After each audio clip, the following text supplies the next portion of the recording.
بسم الله الرحمن الرحيم. عن أنس رضي الله عنه قال قال رسول الله صلى الله عليه وسلم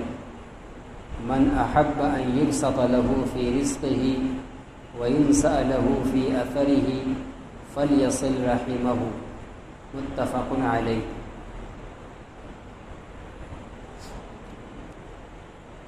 یہ صلہ رحمی اور رشتہ داروں اور رشتہ داری کو جوڑنے اور ان کے ساتھ حسن سلوک کا بیان شروع ہوا ہے۔ ابتدائی احادیث کے اندر رشتہ داروں میں سب سے مضبوط، سب سے اہم اور سب سے قریب ماں باپ، والدین کے تعلق سے نبی کریم صلی اللہ علیہ وسلم کی احادیث اور ہدایات کا بیان تھا۔ اب اس حدیث کے اندر مطلقاً صلہ رحمی کے فضائل اور اس کے فوائد حضرت انس رضی اللہ تعالیٰ عنہ نقل فرما رہے ہیں۔ چنانچہ حضرت انس بن مالک رضی اللہ تعالیٰ عنہ فرماتے ہیں کہ رسول اللہ صلی اللہ علیہ وسلم نے فرمایا من احب ان یبسط له فی رزقہ، جو شخص یہ چاہے کہ اس کے رزق میں وسعت اور کشادگی پیدا کر دی جائے، اس کا رزق کشادہ کر دیا جائے، رزق کی تنگی اس کے اوپر سے ہٹا دیا جائے، جو یہ چاہتا ہے۔ وَيُنْسَأَ لَهُ فِي أَثَرِهِ، اور جو یہ چاہے کہ اس کی عمر بڑھا دی جائے، زیادہ زندگی چاہتا ہے اور رزق میں کشادگی چاہتا ہے، اور یہ تقریباً ہم میں سے سبھی لوگ چاہتے ہیں، ہر آدمی چاہتا ہے کہ عمر بھی زیادہ ملے اور روزی روزگار کے اندر بھی برکت ہو، وسعت ہو، اور تنگی اور پریشانی سے ہم دور ہوں، یہ ہر انسان چاہتا ہے۔ تو رسول اللہ صلی اللہ علیہ وسلم ایک نسخہ اور فارمولہ اور ہدایت دے رہے ہیں کہ جو یہ چاہتا ہے کہ اس کا رزق بڑھا دیا جائے، اس میں کشادگی پیدا کر دی جائے اور اس کی عمر بڑھا دی جائے، فَلْيَصِلْ رَحِمَهُ، تو وہ اپنے رشتہ داریوں کو جوڑے، اپنے جتنے بھی قریب اور دور کے رشتہ دار ہیں ان کے ساتھ صلہ رحمی کرے، رشتہ داری کو جوڑے، تعلقات کو کاٹے نہیں، تکلیف نہ پہنچائے۔ صلہ رحمی اور حسن سلوک کا ادنا درجہ یہ ہے کہ کم از کم تعلقات باقی ہوں، سامنا ہونے پر بات چیت ہو، مسکراہٹ ہو، یہ نہ ہو کہ تعلق ختم ہو، لڑائی جھگڑا ہو، ایک دوسرے کا منہ دیکھ کر منہ پھیرتے ہوں، یہ چیز نہ ہو، رشتہ اور ناطہ جوڑنا چاہیے۔ تو رسول اللہ صلی اللہ علیہ وسلم نے فرمایا کہ جو رشتہ داری کو جوڑے گا، اپنی رشتہ داریوں کو ملا کر چلے گا، حسن سلوک کرے گا، تو یہ دو نقد دنیا کے انعام بیان فرما رہے ہیں کہ اس کے روزی میں جو انسان کی ہر وقت کی ضرورت ہے، روزی میں کشادگی اور وسعت پیدا کی جائے گی اور اس کی عمر میں بھی اضافہ کیا جائے گا۔ وعن ابی ہریرہ رضی اللہ عنہ قال قال رسول اللہ صلی اللہ علیہ وسلم خلق اللہ الخلق فلما فرغ منہ قامت الرحم فأخذت بحقوء الرحمن فقال مہ، قالت هذا مقام العائذ بك من القطيعة، قال ألا ترضين أن أصل من وصلك وأقطع من قطعك، قالت بلى يا ربي، قال فذاك۔ حضرت ابو ہریرہ رضی اللہ تعالیٰ عنہ فرماتے ہیں کہ رسول اللہ صلی اللہ علیہ وسلم نے فرمایا کہ اللہ تعالیٰ نے مخلوقات کو پیدا کیا، فلما فرغ منہ، جب اس سے فارغ ہو چکے، تمام مخلوقات کو پیدا کر چکے اور جتنے کو پیدا کرنا مقدر ہے سب نظام طے کر کے فارغ ہو چکے، قامت الرحم، تو رحم رشتہ داری، یہ تعلق رشتہ داری کھڑی ہوئی اللہ کے سامنے، فأخذت بحقوء الرحمن، اور اس نے رحمان کے کمر کو پکڑ لیا۔ حق و عربی زبان میں کہتے ہیں اعزار باندھنے کی جگہ کو، وہ کمر کا ہی حصہ ہوتا ہے، اور اللہ تعالیٰ تو جسم اور جسمانیت سے پاک ہے۔ یہاں صرف مثال اور تشبیہ دینا مقصد ہے کہ کمر جب آدمی کسی کی دونوں طرف کے حصے کو پکڑ لیتا ہے تو وہ انسان پوری طرح سے اس کے قابو میں رہتا ہے اور وہ مضبوط پکڑ ہوتی ہے۔ تو مطلب یہ ہے کہ وہ اللہ کے سامنے بڑی مضبوطی کے ساتھ وہ عاجزی کرنے کے لیے کھڑی ہو جاتی ہے، اللہ کو پکڑتی ہے، یعنی اس کے سامنے بڑی مضبوطی سے اپنی بات رکھتی ہے۔ فقال ما، اور وہ اللہ تعالیٰ سے پوچھتی ہے، سوال کرتی ہے۔ فقال، اللہ تعالیٰ فرماتے ہیں کہ ما، رکو رکو، چھوڑ دو، یعنی ایسی لجاجت اور مضبوطی سے اپنی بات رکھتی ہے تو اللہ پوچھتے ہیں کہ ما، کیا ہوا، رکو۔ قالت، تو وہ رشتہ داری کہتی ہے، ھذا مقام العائذ بک من القطیعۃ، یہ رشتہ داری سے تم کو رشتہ داری کاٹنے سے بچ کر تمہاری پناہ لینے کا مقام ہے۔ قالت الا ترضین ان اصل من وصلت، تو اللہ تعالیٰ فرماتے ہیں کہ کیا تم اس بات سے راضی نہیں ہو کہ میں جوڑ دوں اپنی رحمت سے اس کو جو تم کو جوڑے، جو رشتہ داری جوڑے میں اس کو اپنی رحمت سے جوڑ دوں اور کاٹ دوں اپنی رحمت سے اس کو جو تم کو کاٹے۔ قالت بلا یا ربی، تو رحم نے، رشتہ داری نے کہا کیوں نہیں ہے پروردگار، ہم اس سے خوش ہیں۔ قال فضا کے، اللہ تعالیٰ نے فرمایا کہ تب یہی فیصلہ ہے تمہارے بارے میں کہ جو تم کو جوڑے گا، رشتہ داری کو ملا کر رکھے گا، چونکہ وہ رحم، رشتہ داری کا جو لفظ عربی کے اندر اس کا لفظ ہے رحم، اور رحم یہ لفظ رحمان سے نکلا ہوا ہے، اللہ کے نام سے نکلا ہوا لفظ اللہ نے رشتہ داری کے لیے اور انسانوں کے آپس کے تعلقات کے لیے منتخب کیا ہے۔ گویا یہ تعلق کا لفظ رحمان سے نکلا ہوا ہے، اس کے اندر رحمت کا معنی ہے، جو رشتہ دار کے مختلف افراد آپس میں ایک دوسرے پر رحم کرنے والے اور رحمت و شفقت کا تعلق رکھنے والے ہونے چاہیے۔ تو اللہ نے اس لفظ کی رعایت یہ کی کہ اس رشتہ داری کو یہ فیصلہ سنا دیا کہ چونکہ تم میرے لفظ رحمان، رحمت سے نکلے ہوئے ہو، اس لیے جو بندہ تم کو جوڑے گا، تمہارے ساتھ اچھا برتاؤ کرے گا، یعنی رشتہ داری کو، رحم کو ملا کر رکھے گا، تو گویا وہ ہمارے لفظ رحمان سے نکلے ہوئے لفظ کی رعایت کر رہا ہے، اس لیے میں اس کو اپنی رحمت سے ملائے رکھوں گا۔ اور جو اس لفظ رحمان سے نکلے ہوئے لفظ رحم، رشتہ داری کی رعایت نہیں کرے گا، اس کو کاٹے گا، توڑے گا، تعلقات خراب کرے گا، رشتہ داروں کے ساتھ بدسلوکی کرے گا، ظلم کرے گا، تو میں اس کو اپنی رحمت سے کاٹ دوں گا، اس لیے کہ وہ میری رحمت سے نکلے ہوئے لفظ کو اپنے سے دور کر رہا ہے، رحمت سے نکلے ہوئے لفظ کو وہ کاٹ رہا ہے، تو جہاں سے وہ لفظ نکلا ہے رحمت، میں اس کاٹنے والے کو وہاں سے کاٹ دوں گا، وہ اللہ کی رحمت سے محروم ہو جائے گا۔ یہ اللہ تعالیٰ کا رحم کے بارے میں اور رشتہ داری کے بارے میں فیصلہ ہے۔ وعنہ رضی اللہ عنہ قال قال رسول اللہ صلی اللہ علیہ وسلم الرحیم شجنۃ من الرحمن۔ حضرت ابو ہریرہ رضی اللہ تعالیٰ عنہ فرماتے ہیں کہ رسول اللہ صلی اللہ علیہ وسلم نے فرمایا کہ رحم رحمان کی ایک شاخ ہے۔ لفظ رحیم یہ لفظ رحمان کی ایک شاخ ہے، یعنی اسی سے نکلا ہوا ایک لفظ ہے۔ رحیم کا جو مادہ ہے، رحمان کا بھی وہی مادہ ہے، اور دونوں کے اندر رحمت کا معنی ہے۔ تو اللہ کے جو لفظ رحمان اللہ کا نام ہے، رسول اللہ صلی اللہ علیہ وسلم فرماتے ہیں کہ یہ اسی رحمان لفظ سے نکلا ہوا ہے، رحیم رشتہ داری، دلالت کرنے کے لیے، پتہ دینے کے لیے اس بات کا کہ یہ تعلقات آپس میں ایک دوسرے کے ساتھ رحمت اور شفقت کے ساتھ ہونے چاہیے، کیونکہ اللہ نے لفظ ہی رحیم کا انتخاب کیا ہے، جس کے معنی خود رحمت کے بھی ہیں۔ فقال اللہ، پھر اللہ تعالیٰ نے جب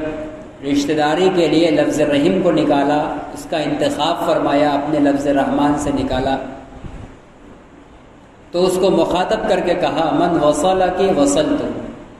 جو تم کو جوڑے گا، میں اس کو اپنی رحمت سے جوڑ دوں گا۔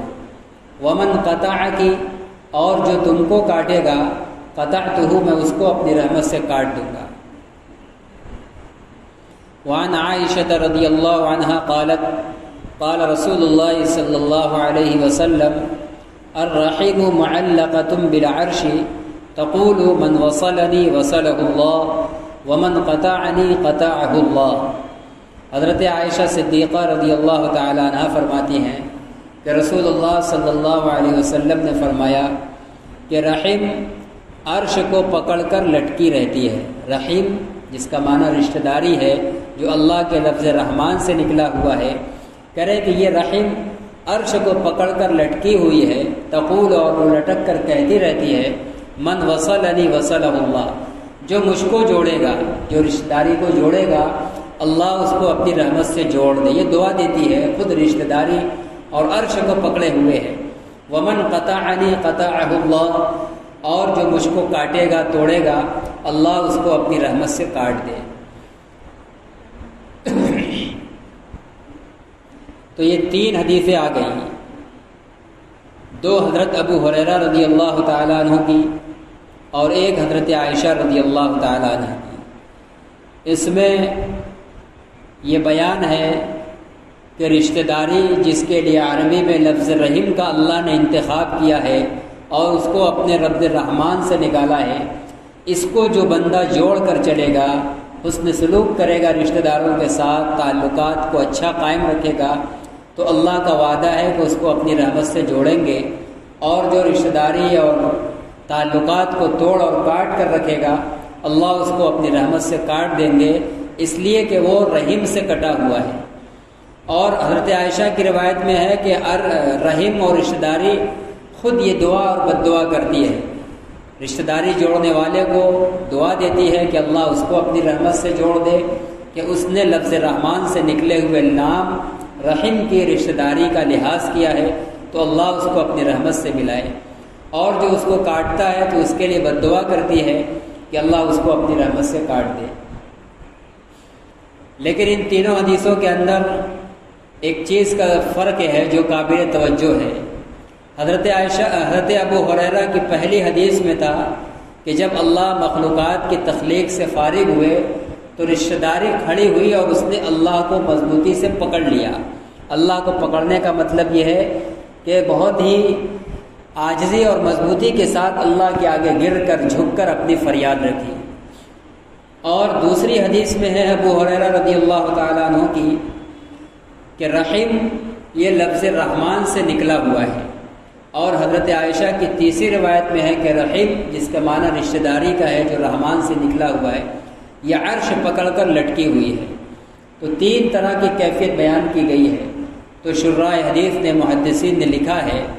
کہ اصل میں رشتہ داریاں بھی مختلف ہوتی ہیں، بعض مضبوط ہوتی ہیں، بعض کمزور ہوتی ہیں، کچھ قریبی ہوتی ہیں، کچھ دور کی ہوتی ہیں۔ تو جو سب سے قریبی رشتہ داری ہے، جو کسی اولاد کی ماں باپ کے ساتھ ہوتی ہے، یہ سب سے قریبی اور سب سے مضبوط رشتہ داری ہے۔ تو یہ والی جو رشتہ داری ہے، یہ اللہ کے آگے ایسا فریاد کرتی ہے کہ گویا وہ اللہ کی کمر پکڑ کر کھڑی ہوئی ہے۔ مثال سمجھائی گئی ہے کہ جیسے آدمی کمر کسی کو پکڑتا ہے تو بہت مضبوطی سے گرفت اور پکڑ ہو جاتی ہے۔ تو یہ جو ماں باپ اور اولاد کے درمیان کی رشتہ داری ہے، یہ مضبوط ہے۔ یہ رشتہ داری اللہ کے آگے مضبوطی کے ساتھ اپنی بات رکھتی ہے، تو اللہ تعالیٰ اس سے وعدہ کرتے ہیں، وہ فریاد کرتی ہے، گڑاتی ہے، تو اللہ اس سے وعدہ کرتے ہیں کہ جو تم کو جوڑے گا میں اس کو اپنی رحمت سے جوڑوں گا، اور جو کاٹے گا میں اس کو اپنی رحمت سے کاٹ دوں گا۔ اور جو دوسری حدیث میں کہا گیا کہ رحیم یہ رحمان سے نکلا ہوا لفظ ہے، یہ ماں باپ کے علاوہ اور جو رشتہ داری ہیں، بھائی بھائی کی ہے، بھائی بہن کا ہے، اسی طرح چچا بھتیجا ہے، یہ جو مختلف ماں باپ کے علاوہ قریبی اور خونی رشتہ داریاں ہیں، ان کے بارے میں یہ کہا گیا ہے کہ یہ لفظ رحمان سے نکلا ہوا ہے، ان کا یہ تعلق ہے۔ اور جو تیسری حدیث حضرت عائشہ کی حدیث میں جو کہا گیا کہ رحم عرش کو پکڑ کر لٹکی ہوئی ہے، یہ ماں باپ، بھائی بہن اور چچا وغیرہ کے علاوہ جو اور خاندانی رشتہ داریاں اور تعلقات ہوتے ہیں، وہ رشتہ داریاں۔ حاصل یہ کہ ان کے درمیان مضبوطی میں فرق تو ہے، ماں باپ کا تعلق، اولاد کا تعلق، جو رشتہ داری کا یہ سب سے مضبوط رشتہ داری ہے، یہاں صلہ رحمی بھی سب سے مضبوط ہوگی، اس صلہ رحمی پر انعام بھی سب سے مضبوط ہوگا، اور اس تعلق کو توڑنے پر وبال اور سزا بھی سب سے سخت ہوگی۔ تو اس کی مثال دی گئی ہے کہ یہ رشتہ داری گویا اللہ کے سامنے کمر پکڑ کر کھڑی ہوئی ہے کہ میرا جو لحاظ کرے گا تو اس کا کیا ہوگا، یا اگر کوئی مجھے پامال کرے گا تو اس کو کیا آپ سزا دیں گے۔ تو اللہ نے اس گزارش پر وعدہ کیا۔ اور ماں باپ کے علاوہ جو اب نیچے درجے کی رشتہ داریاں ہیں، بھائیوں کے، بہنوں کے، چچا وغیرہ کے، ماموں وغیرہ کے جو تعلقات ہیں، تو یہ گویا اس کی یہ مثال دی گئی ہے کہ اللہ اس کے بارے میں بھی فرما رہے ہیں کہ یہ لفظ رحمان سے یہ بھی نکلا ہوا ہے۔ اور جو عام رشتہ داریاں ہیں ان قریب کے علاوہ دور کی، تو ان کے بارے میں فرمایا گیا کہ وہ رشتہ داریاں بھی قابل توجہ ہیں۔ عام رشتہ داریاں بھی اللہ کے عرش کو پکڑ کر لٹکی ہوئی ہر وقت یہ فریاد کر رہی ہیں کہ اللہ جو مجھ کو جوڑے آپ اس کو اپنی رحمت سے جوڑیے، اور جو مجھ کو کاٹے اس کو اپنی رحمت سے کاٹ دے۔ الحاصل کسی بھی درجہ کی رشتہ داری ہو، چاہے ماں باپ سے تعلق ہو والی رشتہ داری ہو، بھائی بہن والی ہو، بھائیوں والی ہو، چچا وغیرہ والی ہو، ان کے علاوہ اور کوئی خاندانی ہو، سب کے سب رحیم ہیں، سب رحمت سے نکلے ہوئے لفظ رشتہ داری ہیں، اس لیے ان کو جوڑا جائے گا، ان کے آپس میں تعلق کو رکھا جائے گا۔ کچھ نہیں ادنا درجہ ہم کوئی فائدہ پہنچا نہیں سکتے تو کم از کم نقصان بھی نہ پہنچائیں، خیر خیریت نہیں معلوم کر سکتے تو جب سامنا ہو جائے کم از کم تبھی دعا سلام خیر خیریت ہو۔ ایسا نہ ہو کہ بالکل منہ پھیرا ہوا تعلق کٹا ہو کہ ہم اسے دیکھ کر اپنا منہ پھیر لیں، وہ ہم کو دیکھ کر ہمارا منہ پھیر لیں، یہ کیفیت ہو جائے تو یہ قطع رحمی ہوگی، اور پھر اس قطع رحمی سے دنیا کے رزق میں بھی نحوست آتی ہے، بے برکتی آتی ہے، تنگی آتی ہے، اور آدمی کی عمر میں بھی بے برکتی ڈال دی جاتی ہے۔ وعن جبیر بن مطعم رضی اللہ عنہ قال قال رسول اللہ صلی اللہ علیہ وسلم لا يدخل الجنة قاطع، متفق علیہ۔ حضرت جبیر بن مطعم رضی اللہ تعالیٰ عنہ فرماتے ہیں کہ رسول اللہ صلی اللہ علیہ وسلم نے فرمایا رشتے کو توڑنے والا جنت میں داخل نہیں ہوگا۔ اوپر اللہ نے فرمایا تھا کہ وہ اپنی رحمت سے دور کر دیں گے، اللہ کی رحمت سے اس کو کاٹ دیا جاتا ہے، اور آخرت میں اللہ تعالیٰ کی عظیم ترین رحمت جنت کی شکل میں ہے۔ جب وہ اللہ کی رحمت سے کٹ جائے گا رشتہ توڑنے والا تو وہ جنت میں بھی داخل نہیں ہو پائے گا۔ آج ہم لوگ اپنے معاشرے پر، اپنے خاندانی ماحول پر نگاہ ڈالیں، شاید ہی کوئی گھر ایسا ہو جہاں خاندان اور رشتہ دار کے کسی نہ کسی فرد سے تعلق خراب نہ ہو۔ اگر 100% نہ کہا جائے تو 99% تو کہا جا سکتا ہے بلا مبالغہ۔ عام خاص، پڑھے لکھے گئے بے پڑھے لکھے، عالم غیر عالم، حافظ غیر حافظ، ہر خاندان کے اندر، ہر معاشرے کے اندر قطع رحمی کی نحوست اور وبا عام ہے۔ اب صلہ رحمی پر جو انعامات تھے اور اس کے بالمقابل میں قطع رحمی پر، رشتہ داری توڑنے پر جو عذاب اور رحمت سے کاٹ دیے جانے اور نحوست ہونی تھی، ظاہر ہے کہ وہ ہوگی ہی۔ آج ہم سب لوگ مختلف وباؤں بلاؤں کے اندر مبتلا ہیں، نہ رزق میں برکت ہے، نہ زندگی میں برکت ہے، نہ صحت اور عمر میں برکت ہے۔ ان سب کے ہم بہت سارے اسباب تلاشتے ہیں اور اس کے تدارک اور تلافی کی کوشش بھی کرتے ہیں، لیکن اصل وجہ کی طرف ہم نہیں پہنچ پاتے۔ مرض اصل ہم اس کی تشخیص نہیں کرتے، اصل مرض کی تشخیص اور تعین ہوگی قرآن اور حدیث کے آئینے میں۔ جب یہ آئینہ اور یہ آلہ لگائیں گے اور قرآن و حدیث کی مشین میں اپنے آپ کو پیش کریں گے، یہاں جانچ کرا کے جب اپنی رپورٹ لیں گے تب صحیح مرض کی تشخیص ہوگی، اور جب صحیح مرض کی تعین ہو جائے گی، مرض معلوم ہو جائے گا، اور پھر جو اس کی دوا بتلائی گئی ہے وہ دوا جب ہم استعمال کریں گے تب جا کر مرض سے افاقہ اور شفا ملے گی۔ آج ہمارا حال یہ ہے کہ ہم جو روحانی طور پر بیمار ہو کر مختلف بلاؤں کے اندر گھرے ہوئے ہیں، ہم ادھر ادھر اپنی جانچ کرا رہے ہیں، اور ہمارے ایمان اور روح کی جانچ اور جسم کی جانچ کا اصل جو سینٹر ہے قرآن و حدیث، رسول اللہ صلی اللہ علیہ وسلم کی تعلیمات، اس پر اپنے آپ کو پیش نہیں فرما رہے ہیں تو مرض کی تشخیص کہاں سے ہوگی؟ اس لیے مرض کی تشخیص و تعین بھی نہیں ہو رہی ہے۔ جب مرض کی تعین نہیں ہوگی تو غلط علاج بھی ہوگا، اس لیے شفا نہیں ہوگی، ہم یوں ہی برباد ہوتے چلیں گے۔ تو بہت ساری خرابیوں اور ہماری مصیبتوں کے اسباب میں سے بنیادی سبب یہی ہے قطع رحمی کا عام ہونا۔ اور اوپر جو حضرت انس رضی اللہ تعالیٰ عنہ کی حدیث میں آپ نے فرمایا تھا کہ جو آدمی یہ چاہے کہ اس کا رزق بڑھا دیا جائے اور اس کی عمر بڑھا دیا جائے تو وہ صلہ رحمی کرے، تو وہاں عمر بڑھانے کا مطلب یہ نہیں تھا کہ اللہ تعالیٰ نے اس کی عمر 50 سال لکھی ہوگی اور وہ رشتہ داروں کے ساتھ بہت اچھا سلوک کرنے لگے گا تو اس کی عمر 70 سال کر دی جائے گی، 60 سال کر دی جائے گی، 60-70 لکھی تھی تو 100 سال کر دی جائے گی، نہیں، عمر جتنی لکھی رہے گی وہی رہے گی۔ عمر بڑھانے کا مطلب یہ ہے کہ اس کی عمر میں برکت ڈالی جائے گی، اس کی عمر کوئی فالتو کام میں نہیں گزرے گی، وہ اس کو جو اتنی عمر ملے گی اور صلہ رحمی کی وجہ سے ایسی برکت ڈالی جائے گی کہ وہ اس عمر میں ایسے ایسے کام کرے گا اور اتنے کام کرے گا کہ صلہ رحمی کرنے کے ساتھ کم عمر میں جتنا وہ کام کر لے گا بغیر صلہ رحمی کیے ہوئے قطع رحمی کے ساتھ 100-200 سال کی عمر پالے، وہ جتنا کام کرے گا صلہ رحمی کرنے والا اس کے مقابل مثلاً 50 سال میں اس سے کہیں زیادہ کام کرے گا۔ رشتہ توڑنے میں عمر گزرے گی تو آدمی فالتو کام میں لگا رہے گا، اس سے اچھا کام نہیں ہوگا، اس کی عمر فالتو ضائع اور برباد ہوگی۔ چنانچہ اس کی ایک مثال یہ دیکھ لیا جائے کہ جو لوگ جتنا زیادہ قطع رحمی میں مبتلا ہوتے ہیں ان کا بہت سا اوقات بنانے کے وقت پنچایتوں میں، کہا سنی میں، ہوٹلوں میں بیٹھ کر یہ غیبت وہ غیبت، اس نے یہ کیا، ہمارے ساتھ یہ کیا وہ کیا، مختلف اسی تبصرے میں گزرتا ہے۔ اور جو انسان قطع رحمی سے پاک ہوگا تو اس کو اس کی نوبت ہی نہیں آئے گی کہ وہ اپنے چلے کوئی رشتہ دار سے بگڑے ہی نہیں ہے کہ وہ اپنا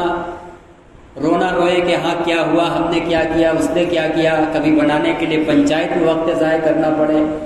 سردار ماتوں کو پڑھانا پڑے، یہ سب جو فضول اوقات میں انسان کا وقت چلا جاتا ہے، فضول کاموں سے اس کا وقت بچ جائے گا۔ انہی کاموں کے اندر کوئی وہ اچھا کام کرے گا، کم از کم عبادت کرے گا، خاموش بیٹھا رہے گا، یہ بھی ایک نیکی ہے، گناہ سے بچا رہے گا۔ تو یہ ہے عمر بڑھانے کا مطلب کہ وہ فضول کاموں سے اور فضول چیزوں میں اس کا وقت ضائع ہونے سے بچ جائے گا۔ اس طرح کم عمر کے اندر اس کی عمر کے اندر بہت زیادہ کارنامے اور کام دکھیں گے بنسبت اس انسان کے جس کو عمر زیادہ ملی بظاہر لیکن اس نے رشتہ داریاں توڑ رکھی تھی، تو وہ نحوست میں اور غلط کاموں میں اور بیکار میں اس کی عمر ضائع ہوگی۔ یہ ہے عمر بڑھانے کا مطلب۔ وعن ابن عمر رضی اللہ عنہما قال قال رسول اللہ صلی اللہ علیہ وسلم ليس الواصل بالمكافئ ولكن الواصل الذي اذا قطعت رحمه وصلها۔ رسول اللہ صلی اللہ علیہ وسلم حضرت عبداللہ ابن عمر رضی اللہ تعالی عنہما فرماتے ہیں کہ رسول اللہ صلی اللہ علیہ وسلم نے فرمایا، صلہ رحمی کرنے والا، رشتہ داری کو جوڑنے والا مکافات اور برابری کرنے والا نہیں ہے۔ جو برابری کرنے والا ہو وہ رشتہ داری جوڑنے والا نہیں ہے۔ ہم نے آپ کو چائے پلائی تو آپ نے بھی ہم کو چائے پلائی، کہہ رہے یہ رشتہ داری نہیں ہے۔ ایک رشتہ دار آپ سے توڑنے پہ لگا ہوا ہے، گالی دے رہا ہے، آپ اس کے ساتھ اچھا برتاؤ کریں، یہ رشتہ داری جوڑنا ہے۔ یہ مطلب نہیں ہے جیسا کہ عموماً ہم لوگوں کا یہی ہے، اگر کوئی تقریب پڑھی، ہم نے آپ کے یہاں کرنے کے نام سے کچھ کیا تو آپ کریں گے، ہم نے نہیں کیا تو آپ نہیں کریں گے، چاہے ہماری حیثیت نہ رہی ہو کرنے کی، اور آپ کے پاس حیثیت ہو پھر بھی، امیر ہو چاہے غریب ہو، امیر بھی دیکھتا ہے اگرچہ اس کا سامنے والا رشتہ دار غریب ہے لیکن اس کے دماغ میں یہی رہتا ہے آج کہ اس نے کیا کیا تھا، اس نے ہمارے یہاں کوئی کرنی نہیں کی تھی، اس نے ہمارے یہاں کوئی تحفہ نہیں دیا تھا تو ہم کیوں دیں، اس کے یہاں فلاں موقع پڑا تھا تو اس نے دعوت نہیں کی تھی تو ہم کیوں کریں۔ یہ رشتہ داری نبھانا نہیں ہے۔ رشتہ داری نبھانا یہ ہے کہ جو آپ سے توڑے اور آپ جوڑے، یہ ہے اصل صلہ رحمی۔ ورنہ اگر کوئی آپ کے ساتھ اچھا برتاؤ کرے پھر آپ کریں تو یہ کوئی کمال کی بات تو نہیں ہوئی۔ اسی کو رسول اللہ صلی اللہ علیہ وسلم فرما رہے ہیں کہ برابری کرنے والا یہ رشتہ داری جوڑنے والا نہیں ہے۔ وَلَكِنَّ الْوَاصِلَ الَّذِي إِذَا قُطِعَتْ رَحِمُهُ، بلکہ رشتہ داری جوڑنے والا وہ ہے کہ جب اس کی رشتہ داری کو کاٹا جائے تو وہ اس کو جوڑے۔ ہم ہیں کہ کاٹنے میں لگے ہیں اور آپ مسلسل ہمارے پیچھے لگے ہوئے جوڑے میں ہیں، ہم آپ کو ہر جگہ کاٹ رہے ہیں لیکن آپ ہمیں ہر جگہ پوچھ رہے ہیں، یہ ہے آپ ہوئے جوڑنے والے۔ تو جو بھی ایسا کرے گا وہ ہے اصل رشتہ داری جوڑنے والا، برابر سرابر کرنے والا رشتہ داری جوڑنے والا نہیں ہے۔ آج ہم لوگوں کے ہاں جہاں تھوڑا موڑا جڑی بھی ہوئی ہے تو یہ برابری کے جذبے سے ہے، تو سن لے کہ وہ حقیقت میں صلہ رحمی نہیں ہے، اور اس صلہ رحمی پر وہ انعام نہیں ہے جو اوپر بیان کیا گیا کہ اس کے رزق میں اور عمر میں برکت ڈالی جائے گی اور اللہ اس کو اپنی رحمت سے جوڑ دیں گے۔ یہ اس میں نہیں ہے جس میں برابر سرابری ہو، وہ تو آپ نے برابر سرابر کرنے کے لیے کیا، وہاں نیت خالص نہیں ہو سکتی، رضا الہی مقصد نہیں ہو سکتی۔ اس لیے یہ بھی ہدایت پیش نظر ہونی چاہیے کہ اگر کسی موقع پر کوئی رشتہ دار ہم کو چھوڑتا ہے کسی بھی چیز میں، یا وہ ہم سے منہ موڑتا ہے، تو ہم اپنے کام و ضرورت کے وقت اس کو یاد رکھیں، اس کو اپنے آپ بلائیں، دعوت دیں، یا وہ ہم سے منہ پھیر رہا ہے بولنا نہیں، یا ہم قصدن جائیں اس سے بات کریں، حال احوال لیں، اور وہ دکھ پریشانی میں ہو تو اس کی مزاج پرسی کریں، جہاں تک ہو سکے جتنا بس میں ان کی امداد کریں، اگرچہ وہ ہماری مصیبت کے وقت ہنستا ہو۔ یہ ہے صلہ رحمی۔ فرماتے ہیں کہ برابر سرابر کرنے والا یہ صلہ رحمی کرنے والا نہیں ہے، بلکہ صلہ رحمی کرنے والا وہ ہے کہ جب اس کی رشتہ داری کاٹی جائے تو وہ اس کو جوڑے۔ وعن ابی ہریرہ رضی اللہ عنہ ان رجلا قال یا رسول اللہ ان لی قرابۃ اصلهم ويقطعوني واحسن الیہم ویسیئون الی واحلم عنهم ويجهلون علی، فقال لئن كنت كما قلت فكأنما تصفهم المل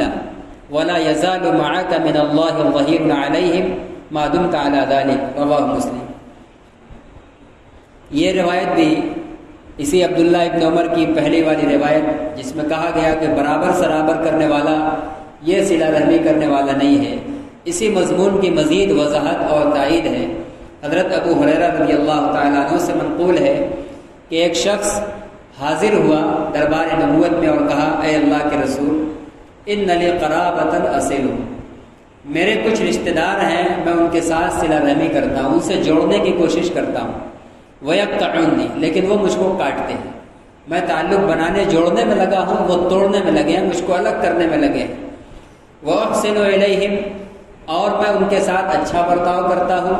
وَيُسِئُونَ إِلَيَّ، اور وہ میرے ساتھ برا سلوک کر رہے ہیں۔ وَأَحْلُمُ عَنْهُمْ، اور میں ان کے ساتھ درگزر اور بردباری کا معاملہ کرتا ہوں۔ وَيَجْهَلُونَ عَلَيَّ، اور وہ میرے ساتھ جہالت اور بدتمیزی کرتے ہیں، میں ان سے کوئی بات ہوتی ہے تو درگزر اور معاف کرتا ہوں، اور وہ میرے اوپر بہانے سے جہالت، بدتمیزی اور بدسلوکی کر رہے ہیں۔ فقال، تو اس آدمی نے یہ خبر دی تو اللہ کے نبی نے فرمایا لئن کنت کما قلت، اگر بات ویسے ہی ہے جیسا تم کہہ رہے ہو، یعنی واقعی ایسا ہے کہ تم رشتہ داروں کے ساتھ اچھے سلوک پر لگے ہو، جوڑنے پر لگے ہو، اور وہ توڑنے اور بدسلوکی پر لگے ہیں، اگر ایسے ہی بات ہے فَكَأَنَّمَا تُصِفُّهُمُ الْمَلَّ، تو گویا کہ تم نے ان کے اوپر راکھ ڈال دی، تم نے ان کے اوپر مٹی ڈال دی، گویا ان کے منہ میں تم نے مٹی ڈال دی۔ وَلَا يَزَالُ مَعَكَ مِنَ اللَّهِ ظَهِيرٌ عَلَيْكَ، اور مسلسل تمہارے ساتھ اللہ کی طرف سے ان کے خلاف ایک مددگار رہے گا، ما دمت علی ذلک، جب تک تم اس حالت پر رہو گے، جب تک تم مسلسل ان کے توڑنے کے باوجود جوڑنے میں لگے رہو، ان کے برا سلوک کرنے کے باوجود تم ان کے ساتھ اچھا ہی کرتے رہو، جب تک تم یہ کرتے رہو گے تب تک یہ سمجھ لو کہ اللہ کی طرف سے تمہارے اوپر ایک مددگار فرشتہ مقرر ہے، وہ تمہاری حفاظت اور معاونت میں لگا ہے۔ اور جس دن تم بھی برابر سرابر کرنے لگو گے کہ اس نے کاٹا چلو ہم بھی کاٹیں، وہ اس نے تھپڑ مارا تو ہم بھی تھپڑ مارے، وہ بدسلوکی کرے تو ہم بھی کریں، تو پھر یہ اللہ کی مدد تمہارے اوپر سے ہٹ جائے گی۔ تو پتہ یہ چلا کہ رشتہ دار اگر کاٹنے پر لگے ہیں، بدسلوکی پر بھی لگے ہیں، تب بھی ایک مومن کی شان یہ ہے کہ وہ اپنی طرف سے اچھا ہی برتاؤ کرے،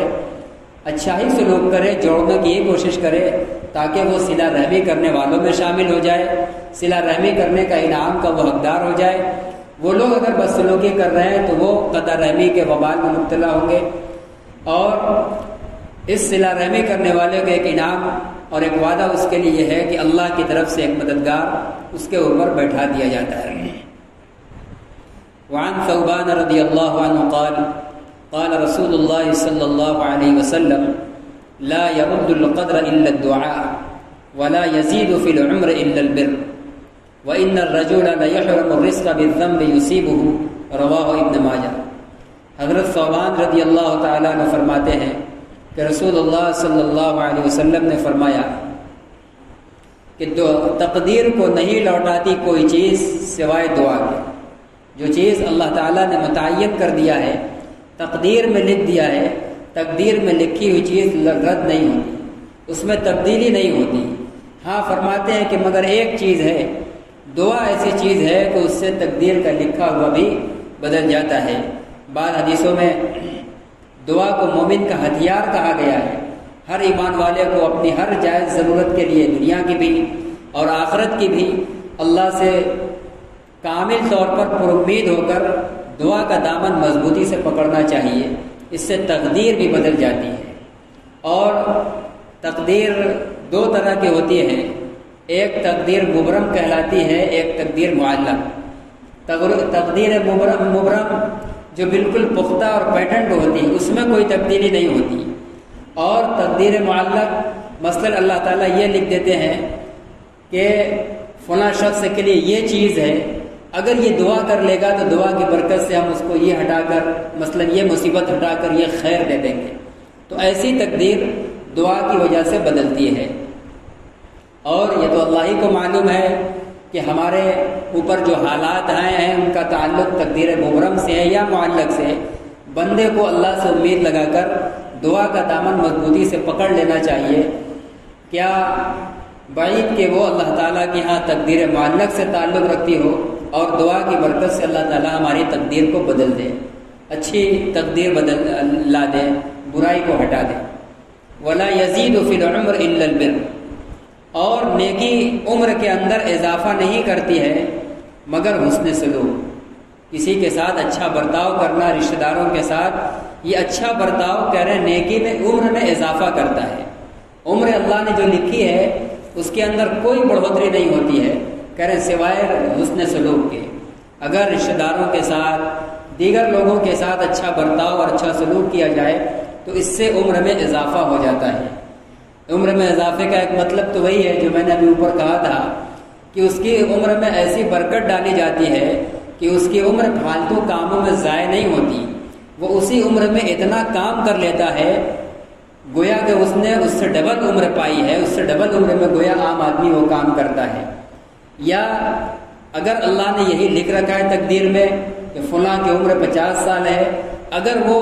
حسن سلوک کرے گا تو ہم حسن سلوک کی برکت سے اس کو عمر 70 سال کر دیں گے، 80 سال کر دیں گے۔ تو اس طرح حسن سلوک کی وجہ سے تقدیر معلق کے طور پر اس میں عمر میں بھی اضافہ ہو سکتا ہے۔ ورنہ عام معنی یہی ہے کہ عمر میں اضافے کا مطلب یہ ہے کہ عمر میں ایسی برکت ڈالی جاتی ہے کہ عمر لغو اور بیکار کاموں میں نہیں گزرتی، انسان کی پوری عمر کام کے کاموں میں گزرتی ہے۔ وَإِنَّ الرَّجُلَ لَيَحْرَمُ الرِّزْقَ بِالذَّنبِ يُصِيبُهُ، اور بلا شبہ آدمی البتہ محروم ہو جاتا ہے رزق سے گناہ کی وجہ سے جو وہ کرتا ہے۔ دیکھیے اس سے پہلے جو تو بات تھی جس میں تھا کہ تقدیر کو صرف دعا بدلتی ہے، اور دوسری بات تھی کہ عمر میں اضافہ صرف حسن سلوک سے ہوتا ہے، اس میں کوئی تاکید کا پہلو نہیں تھا۔ لیکن یہ آخری جملہ اگرچہ اس باب سے متعلق نہیں ہے آج کے عنوان سے، لیکن فی نفسہ اتنا اہم ہے کہ اللہ کے نبی صلی اللہ علیہ وسلم نے بڑی تاکید کے ساتھ اس کو بیان کیا ہے۔ عربی زبان کے اندر شروع میں لفظ اِنَّ یہ کسی بات کو بہت پرزور بنانے کے لیے لایا جاتا ہے، اور پھر درمیانے کلام میں لام لانا یہ اس کے اندر اور زور پیدا کر دیتا ہے۔ تو پہلے کا اِنَّ الرَّجُلُ، پھر یحرم سے پہلے کا لیحرم، لام بڑھا دیا، بڑی تاکید اور زور کے ساتھ کہہ رہے ہیں۔ یہ ہر آدمی کو پوری توجہ کے ساتھ اپنے ذہن و دماغ میں بیٹھا لینے کی بات ہے کہ بلا شبہ یقیناً آدمی رزق سے گناہ کی وجہ سے محروم ہوتا ہے۔ جو بھی روز رزق سے محروم ہے وہ کسی نہ کسی گناہ کی وجہ سے جس کا اس نے ارتکاب کیا ہے۔ اگر ہم رزق کی تنگی اور کمی میں مبتلا ہیں، رزق کی فراوانی سے، رزق سے محروم ہے، تو ہمیں اپنے اعمال کا جائزہ لینے کی ضرورت ہے۔ یقیناً کسی بڑے گناہ کا ارتکاب ہوا ہے جس کی نحوست سے ہم رزق سے محروم کر دیے گئے۔ تو اگر ہم رزق سے مالا مال ہونا چاہتے ہیں، رزق کی محرومی سے بچنا چاہتے ہیں، تو یہ ایک فارمولہ آپ نے دیا ہے کہ ہمیں گناہ سے بھی بچنا پڑے گا۔ لہذا وہ انسان جو لوگ گناہ سے بچے ہوئے ہوتے ہیں، عبادات میں ان کے اوقات صرف کرتے ہیں، 5 وقت نمازوں کے لیے حاضر رہتے ہیں، بظاہر دیکھنے میں لگتا ہے کہ وہ کم کام کر رہے ہیں، لیکن وہ گناہ سے بچے ہوئے ہیں، وہ رزق سے محروم نہیں کیے جائیں گے، اللہ تعالیٰ ان کو رزق دے گا۔ اور نمازیوں کے بارے میں تو قرآن میں وعدہ ہے، وَأْمُرْ أَهْلَكَ بِالصَّلَاةِ وَاصْطَبِرْ عَلَيْهَا، اے نبی آپ اپنے گھر والوں کا نماز کا حکم کیجئے اور خود بھی اس کی پابندی کیجئے۔ لا نسألک رزقا، ہم آپ سے روزی نہیں مانگ رہے، نحن نرزقک، روزی تو ہم آپ کو دیں گے۔ تو نماز کی پابندی پر اللہ تعالیٰ روزی کا وعدہ فرما رہے ہیں، اور ہم لوگ یہ خیال کرتے ہیں کہ نکلیں گے تو اتنی دیر ہمارا کام بند رہے گا، نقصان ہو جائے گا۔ یہ ایمان کی کمزوری اور بدعقیدگی کی بات ہے، اللہ پر بھروسہ اور توکل نہ ہونے کی بات ہے۔ ہمیں اپنے ایمان کو مستحکم کرنا ہے، اللہ پر اعتماد بھی بڑھانا ہے، اپنا عقیدہ بھی درست کرنا ہے، اور توکل بھی بڑھانا ہے، اور یہ یقین بیٹھا لینا ہے کہ ہم نماز چھوڑ کر کام میں لگیں گے تو ہم گناہ کا ارتکاب کر رہے ہیں، اور گناہ کا ارتکاب کریں گے تو اللہ کے نبی بڑے زور دے کر کہہ رہے ہیں کہ آدمی گناہ کی وجہ سے رزق سے محروم ہوتا ہے، نماز اور نیکی کی وجہ سے محروم نہیں ہوتا ہے، نماز اور نیکی کی وجہ سے اللہ تعالیٰ دینے کا وعدہ کر رہے ہیں۔ اللہ تعالیٰ ان سب قیمتی ہدایات کو اور اس کے مقاصد کو ہمارے دلوں کے اندر اتار دے، اور ہم سب کو اس کے مطابق عمل کی توفیق عطا فرمائے۔ وآخر دعوانا الحمد للہ رب العالمین۔